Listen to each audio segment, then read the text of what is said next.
With the 72nd pick in the 2025 NFL Draft, the Buffalo Bills select Landon Jackson, defensive end, Arkansas. In the third round, the Bills get themselves a speedy, strong pass rusher, edge rusher out of Arkansas. Landon Jackson is now a Buffalo Bill. We want to welcome you into our instant draft reaction show. He's Bills insider Chris Brown. I'm your host, Maddy Glab. Now, Jackson is 6'6", 264 pounds, powerful in pursuit, a long frame to knock down quarterbacks, and quick. Ran a 4.68 40. Has the play style that says, I'm not going to give up on any plays. Chris, what do you love about the way that Jackson plays the game? Yeah, long-limbed build, good power, agility for being a long-legged player. This guy doesn't look like he's covering a lot of ground, but his strides are so big, he gets up the field in a blink. I don't think he's necessarily twitchy, but he does have explosion out of his stance, and he takes 2 steps and he's 5 yards in the backfield because his strides are so long. I think the best part of his game is he is patient on his rushes to the quarterback. He rarely over pursues plays. High football IQ, good instincts, makes the right decision consistently against the read option. He doesn't dive inside. He stays with his responsibility. He extends his arms on first contact. They're almost 34 inches. So he's the one making contact with the pass protector before the offensive tackle gets his hands on him. And then the other stuff I like is he can disengage quickly with those long arms. Sometimes you get locked out and stuck. He disengages and goes to make the play. Those are the things that I like about him. And then he's a hustler. He's a second effort player. He's good on backside pursuit. When they run away from him, he'll chase it down from the backside and make the play from behind. He battles through double teams. I think he knows how to get skinny to get to the ball, gets through creases by dipping a shoulder and making himself skinny to get to the ball carrier. And as I said, second effort. And even when he gets upfield and runs that pass rush arc, he shows good vision through the pass protector to the quarterback to retrace the arc and come back if the quarterback steps up in the pocket. So 13 sacks over his final 2 seasons, 2-year team captain. Yep. The guy has got Bills DNA written all over him. Jackson has 16 career sacks.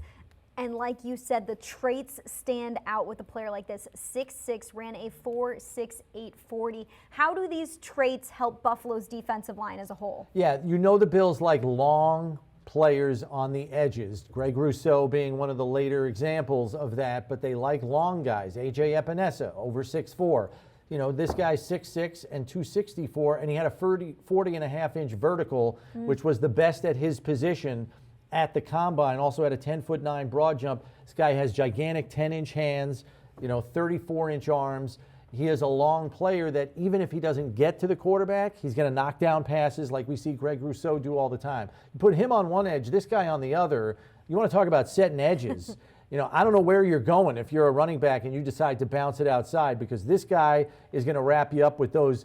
I mean, he's got octopus arms. It's unbelievable. And Greg Rousseau is the same type of guy. You line those 2 guys up at the edge, I don't know how you're escaping their grasp. It's really, you got some impressive length on the edges here. 33-inch arms. And speaking about the length on the edges, what do you envision for him fitting into Buffalo's defensive line as a rookie, Chris? Yeah, I mean, I think he can get snaps right away as a run defender for sure.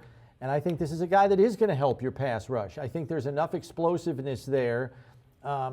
He's more of a linear athlete, straight ahead type speed. But we saw on some of his highlights, despite being 6'6" and 264, there is a little bit of bend there. It's hard for taller guys to bend, and he's got a little bit of bend there, more than I would have anticipated after looking at his height and weight and then looking at his tape. I was like, oh, okay. There's like, he's not super stiff in the hips. He can bend a little bit.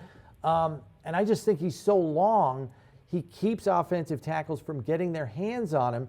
And when you can make, Bruce Smith used to say it all the time, if you get your hands on them first, you have the advantage. And he is already really good at that. And I think he's a great edge run defender now. So a lot of playing time. This is a 4-year starter, or 3-year starter for Arkansas. He was injury riddled his freshman year at LSU, transfers to Arkansas, and he's a 3-year starter. He's got a lot of games under his belt, a lot of play time experience. You think about some of these COVID era players with all the time they've had on the field, This is a guy that has a lot of time on the field, and I think will carry that experience in his rookie season. It'll work to his advantage. I see him getting snaps right away. Jackson earned second team All SEC honors last season, had a great season at Arkansas last year, and was a team captain.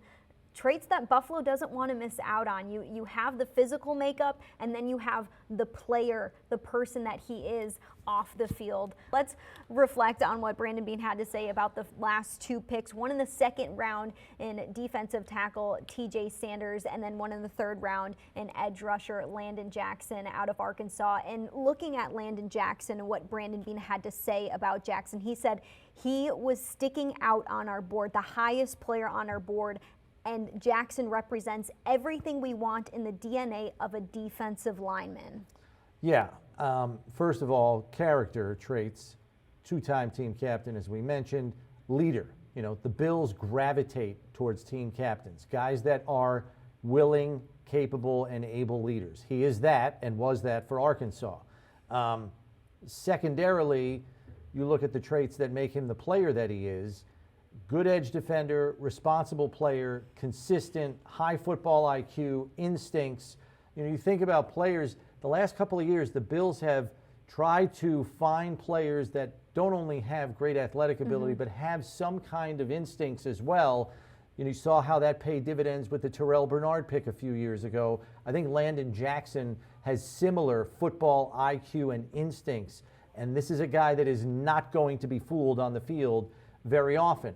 The most important thing here, though, Maddy, is you have two players that they got tonight that are going to provide instant impact. This was a defense that you can make the argument needed at least two starters added to their defensive ranks.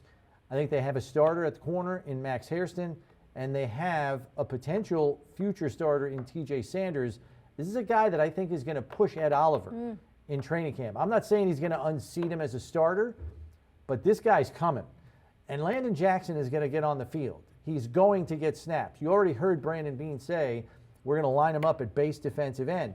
So on 1st and 10, that guy's on the field, and then you catch your situational pass rusher. That's Joey Bosa, who comes on and maybe takes his spot. Maybe Landon Jackson even kicks inside, something he did a little bit at Arkansas. But the most encouraging thing here is you have three, I believe, instant impact players for this defense, and you needed it in a big way. We cannot forget, Maddy, this is a team that was 29th in the league in third down defense, 18th in the league in sacks.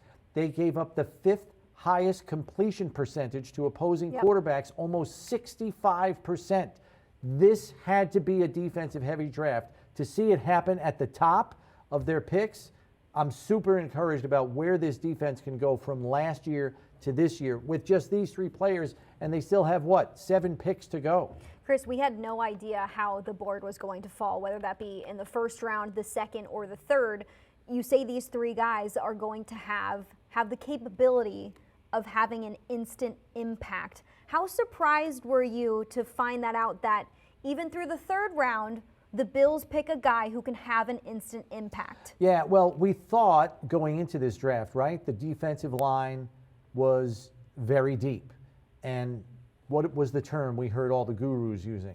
It's a starter's draft. You may not have superstars that you're going to pick in this draft, but as late as round 3, you can get a starting caliber player. Now, is Jackson going to start right out of the chute? Who knows? We'll have to see how it plays out. I think TJ Sanders is going to push for major playing time, and that, you heard Brandon Beane say, he's still on the ascent. He is an ascending player. We talked about it after his pick, how he's still young in football, only played it for 6 years, still doesn't have it all figured out. It's all in there, though. That's the encouraging thing. And with the coaching staff you have here, players get here and they get better. So you maximize what TJ Sanders is, you could have a potential Pro Bowl caliber player on your roster. Landon Jackson, I think, still has a little ceiling to reach as well. But even what he is right now, I think, can bring value to Buffalo's defensive front and help with the pass rush as well. So you heard me. I was super pumped when Landon Jackson was the pick. He's my favorite pick of the draft so far for the Bills because I didn't think he was going to be there in the third round. I thought he was going to be a top 50, at worst, top 60 pick, and I was hoping he would get to the Buffalo pick at 56, but then that went out the window with the trade up to get TJ, And I didn't think Landon Jackson was going to be a prayer of a chance being there at 72. The fact that he was, to me, is a tremendous value for the Bills here. Tremendous value.